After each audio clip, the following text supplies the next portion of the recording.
हे Malay पर्वत से आने वाली शीतल मंद सुगंधित वायु, तू किससे मिलने को इतनी व्याकुल है,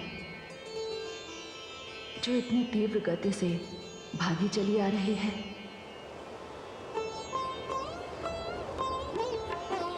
तेरा ये मधुर मादक स्पर्श मुझे रह रहकर अपने उस दुर्भाग्य का स्मरण करा रहा है, जिसने मुझे अपने प्रिय से इतनी दूर कर दिया है। हे वायु, जिनसे मिलने का ना तो मेरे पास कोई उपाय है और ना ही कोई साधन। हे मलय वायु, आज तेरे भाग्य से मुझे ईर्ष्या हो रही है। यदि मैं भी वायु होती तो इसी तीव्र गति से दौड़कर अपने प्रिय के चरण स्पर्श करती और अपने भाग्य को सराहती हुई यहाँ लौट आती। तू उसी ओर जा रही है तो मेरा ये कार्य अवश्य करना। हे मलय वायु, तू मेरे इन हाथों को छूकर जा रही है तो मेरे आराध्य देव के चरण स्पर्श करना। कदाचित तेरे स्पर्श से वे मेरी व्याकुलता, मेरी दशा को समझ जाए। और हाँ, एक कार्य और करना, लौटते समय तुम उनके चरणों की धूल अवश्य उड़ा लाना। प्रियतम के दर्शन के लिए व्याकुल अपनी आंखों में मैं उनकी चरण धूलि का अंजन लगाऊंगी। दर्शन के लिए तरसती इन आंखों को तभी शीतलता मिलेगी।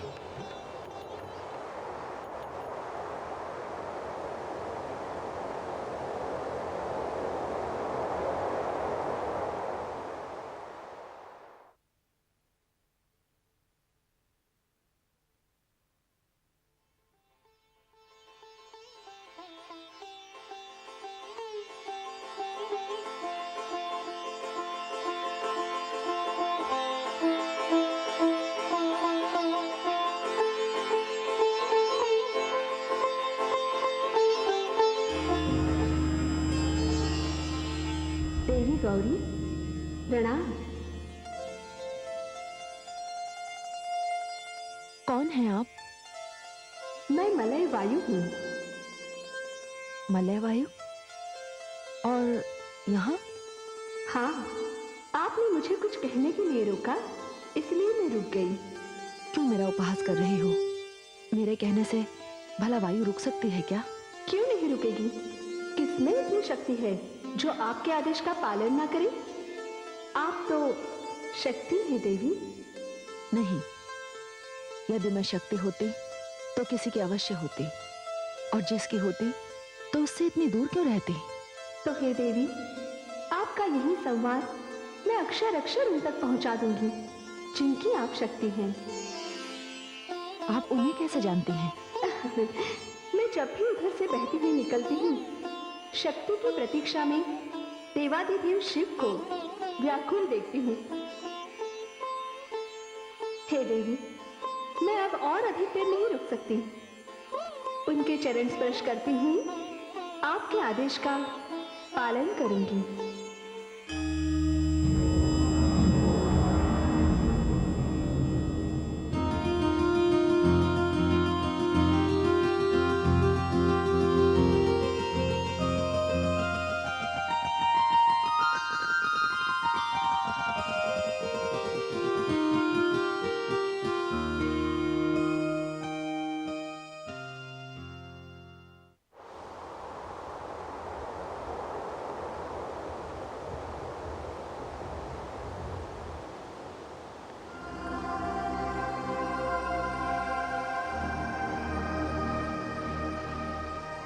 मलय वायु,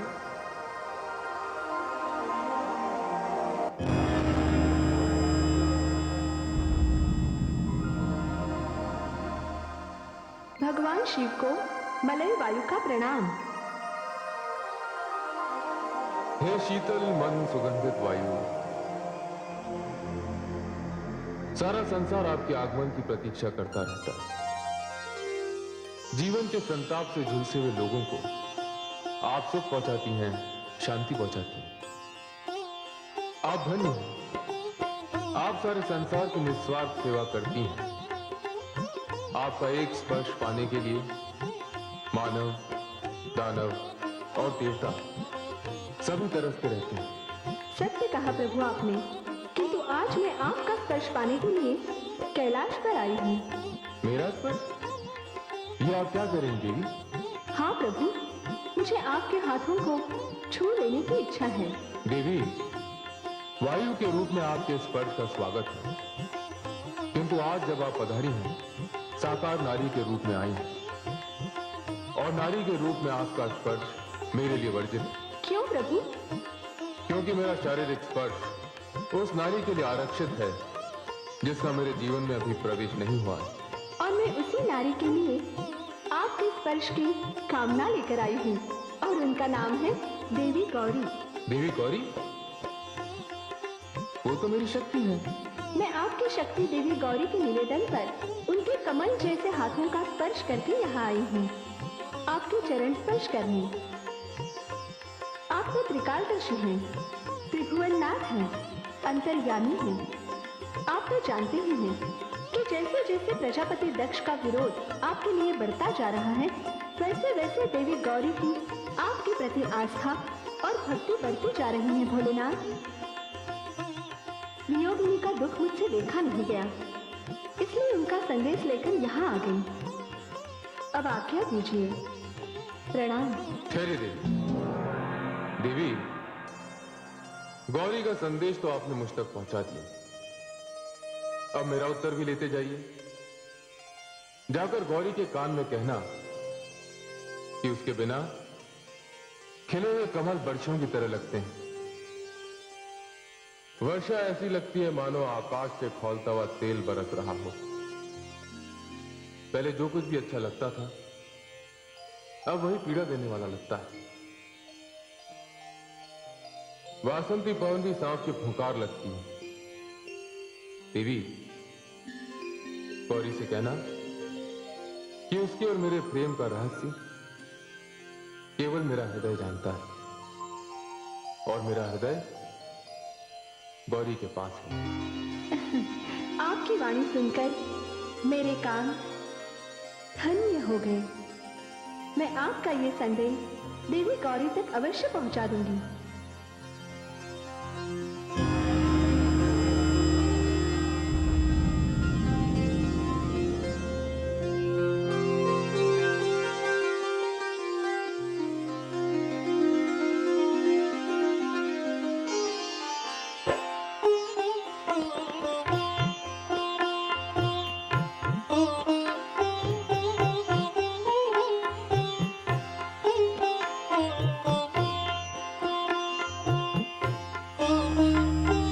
नारायण नारायण।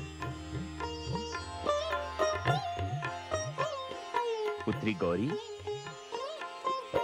हमारी पुत्री गौरी इस प्रकार से मग्न न जाने किसके ध्यान में लीन है।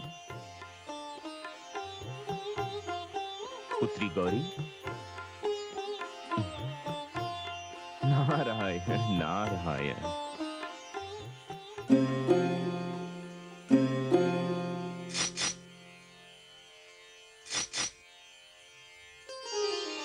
तायाश्री, आप?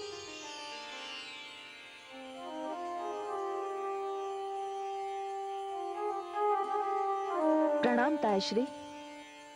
आयुष्मती भव। किस संसार में लीन थी? नहीं तायाश्री, ऐसा तो कुछ भी नहीं। कुछ तो है पुत्री। जब व्यक्ति अपने विचारों में ऐसे खो जाए कि उसे अपने आसपास की सुध भी न रहे, तब तो कुछ बात अवश्य है। नहीं तायाश्री, कुछ भी तो नहीं। देखो पुत्री, पहले तो तुम मेरे नारायण का स्वर सुनते ही मेरी ओर लपक कर दौड़ पड़ती थी, किंतु आज तो तुम्हें खड़ताल और वीणा के तारों से जगाना पड़ा। तुम्हारी इस गहरी सोच ने तो मुझे चिंता में डाल दिया। अब बता ही दो पुत्री, कल्पना के किस लोक का भ्रमण कर रही थी तुम? तायाश्री, वो मैं पिताश्री के साथ काशी यात्रा पर गई थी ना, वहां से लौटकर आने के पश्चात। नारायण नारायण, मैं कहता था ना पुत्री कि तुम्हारा इस प्रकार से खो जाना बिना कारण नहीं है। तो तुम उस नगरी गई थी जो तीनों लोक से न्यारी है। वो नगरी तो भगवान भोलेनाथ शिव की नगरी है। क्या तुम्हें भगवान शिव के दर्शन हुए? हाँ हाँ तायाश्री, मैंने दर्शन किए भगवान शिव के।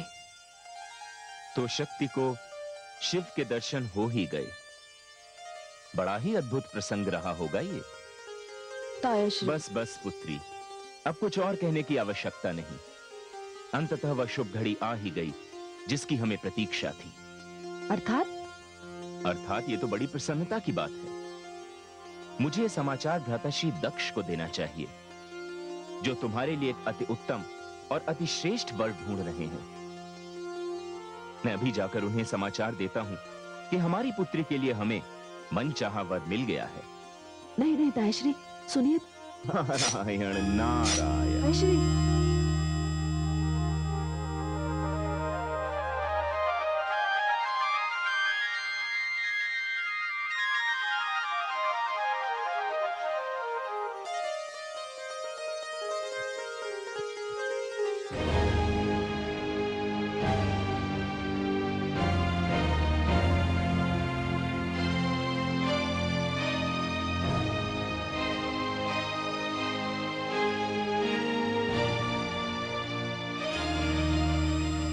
नारायण नारायण। प्रणाम देवर्षि नारद। आयुष्मान भव, कीर्तिमान भव। क्या बात है देवर्षि, आज आप बड़े प्रसन्न चित्त दिखाई दे रहे हैं। सत्य वचन भ्राताश्री दक्ष, सत्य वचन। जब व्यक्ति का मधुर सपना साकार हो जाता है तो प्रसन्नता अपनी सीमाओं को लांघकर वहां पहुंच जाती है जहां मन मस्तिष्क में तरंगे उठ रही हों, हृदय के तार झंझना रहे हों और पग अपने आप नृत्य कर रहे हों। भ्राताश्री दक्ष, आज मैं आपको वो समाचार देने आया हूं जिसे सुनकर आपके जीवन की सारी चिंताओं का समाधान हो जाएगा और आपके जीवन की जो सबसे महत्वपूर्ण महत्वाकांक्षा है वह भी पूरी हो जाएगी। देवर्षि, आप कहना क्या चाहते हैं, मैं समझा नहीं। भ्राताश्री, आपके जीवन की सबसे बड़ी चिंता पुत्री गौरी का विवाह है ना? नहीं देवर्षि, पुत्री गौरी का विवाह मेरी सबसे बड़ी चिंता नहीं है। वो वर है जो सर्वश्रेष्ठ हो, सर्वोत्तम हो। नारायण नारायण।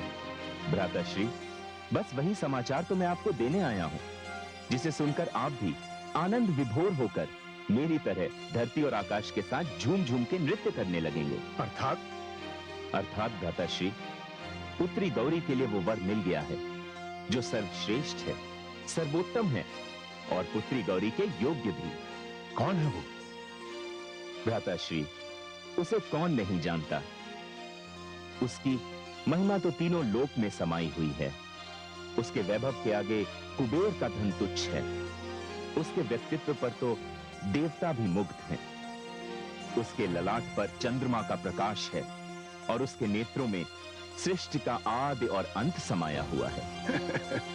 देवर्षि नारद, देखिए, अब आप मेरे धैर्य की और परीक्षा न लीजिए। कौन है ऐसा वर?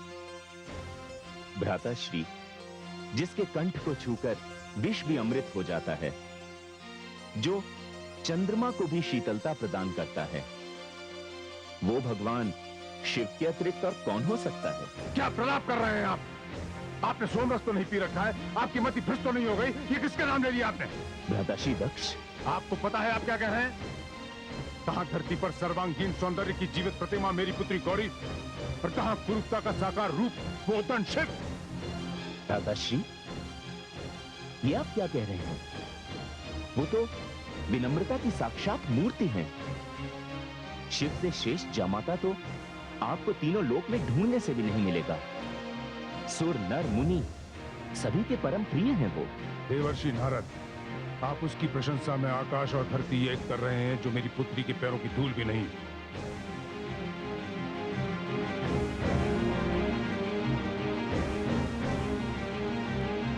भ्राताश्री, भगवान शिव के संबंध में आपकी धारणा इतनी भ्रमपूर्ण होगी इसका मुझे अनुमान भी नहीं था। देवर्षि नारद, मैं जानता हूं शिव को। वो सर्वश्रेष्ठ है, वो उत्तम है। क्या है उसके पास? वाहन के नाम पर बैल की सवारी, रत्नों और मणियों के नाम पर सर्प की माला, वस्त्र के नाम पर बागंबर। जिसके पास निवास के लिए घर तक नहीं, उसकी गृहिणी बनाकर मैं अपनी पुत्री को कैसे भेज सकता हूं? देवर्षि नारद, शिव जैसे असभ्य और अशिष्ट व्यक्ति को गौरी तो क्या, संसार की कोई भी नारी स्वीकार नहीं कर सकती। भ्राताश्री दक्ष, मैं तो उसका नाम भी नहीं सुनना चाहता मुनिवर। उसके कारण काशी में मुझे अपमानित होना पड़ा। सभा में उसके आते ही मूर्खों की भांति लोग इसकी ओर दौड़ पड़े। लोकप्रियता हो तो ऐसी हो भ्राताश्री। मेरा अंतिम निर्णय भी सुन लीजिए देवर्षि। शिव को छोड़कर यदि आप किसी अन्य वर की खोज कर सके तो करें, अन्यथा। भ्राताश्री, मेरा तो सुझाव यही है कि आप भगवान शिव को ही अपना जामाता स्वीकार कर लें। चुप रहिए। मैं तो चुप रह लूंगा भ्राताश्री, किंतु होनी भी चुप रहेगी या नहीं, इसमें मुझे संदेह है। नारायण नारायण।